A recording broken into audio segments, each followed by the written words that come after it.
So Dirk did a nice job of sort of previewing the concept of tax credit monetization.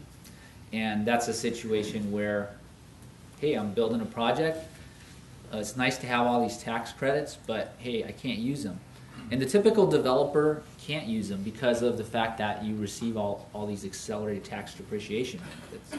So if you go out and build a big solar facility, you get to recover at 5-year accelerated depreciation, or you might get bonus depreciation. So even if you're developing a real profitable project, you can't use all those tax credits. And so that's where these tax credit monetization structures have come into play. This is a diagram where the tax investor, so this was historically, this is a commercial bank, insurance company, or investment bank.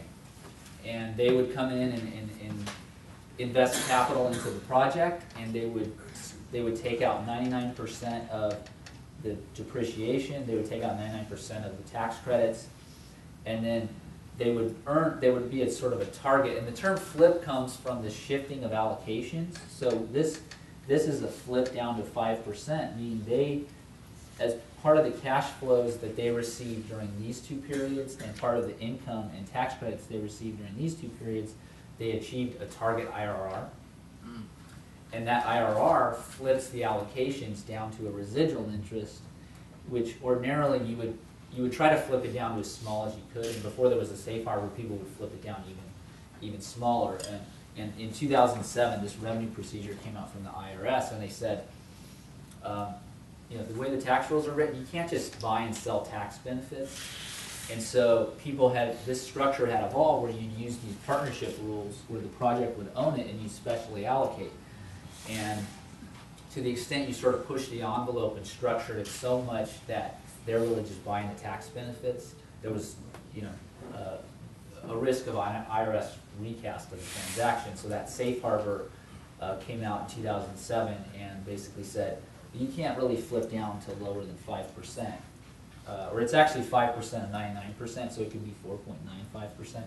And that would be because the tax investor has served their purpose. They've monetized the tax benefits, they've earned their target return, and we're just going to flip them down, and then we have an option to buy them out. So Deloitte does every year an alternative energy seminar. So if anybody's interested, give me your card. I'll make sure you get on the invite. As Dirk said, these are complicated structures. The tax rules, you have to consider the partnership tax rules. There's economic substance considerations. There's complicated accounting. So we spend a lot. We have like a full hour-and-a-half breakout session on sort of modeling a partnership flip, another session on accounting for them, similar sessions for these other structures like a sale-leaseback. And that's where having an advisor, like a K&L Gates, somebody that has done these transactions before, you have to. They're just too complicated. There's too many moving parts to be involved with somebody that hasn't closed a number of these transactions. Another structure is a sale-leaseback, which this is a structure that's been used in equipment leasing for a long time. The airlines use it, rail cars, and it's basically where the institutional investor would actually buy the facility and lease it back. So the developer would develop the project, they would sell it over to the lessor would basically fund the capital cost. In most cases, there's actually a prepayment back, so it's not 100% financing. But the lessor would as the owner, would claim the tax credits, accelerated depreciation, and similar to a partnership flip, they would basically earn their return largely based on a lot of the tax incentives. The difference is you don't flip down to a residual 5% interest. So when this lessee wants to get the property back, they got to buy back the entire asset at the end of the lease. There's also a pass-through lease structure or inverted lease structure. Probably don't have time to go into that in too much detail, but if anybody has an interest, we can talk about it afterwards. As well as there's a lot of sort of ins and outs that we go into a lot of detail at in our seminar about what are the risks and upsides of the various structures. So from a modeling standpoint, if you're trying to model out these projects, there's a lot of options and a lot of potential ways you can structure it. Some investors prefer a partnership flip. Some investors prefer a sale leaseback. Some assets fit better in one of those structures based upon the variability of the resource or the dynamics of the financing that are required.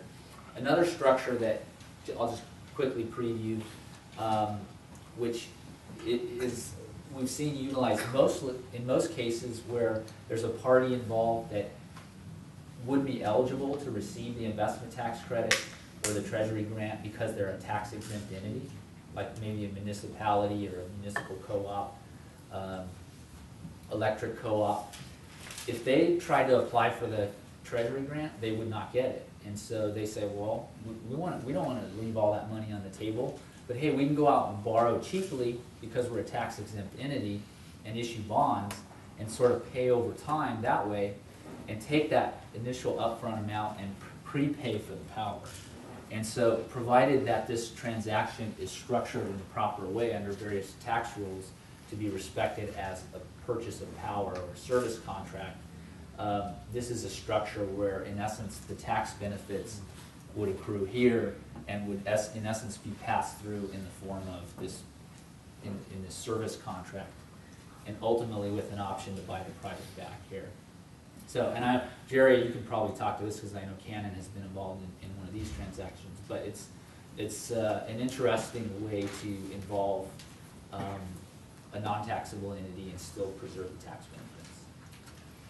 So, thank you. I'd be glad to answer any questions after, and like I said, give me your card if you're interested in either a copy of the presentation or an invitation to the Deloitte Alternative Energy Seminar. I think it's in September this year. Last year it was in Dallas. I think this year it's in Phoenix.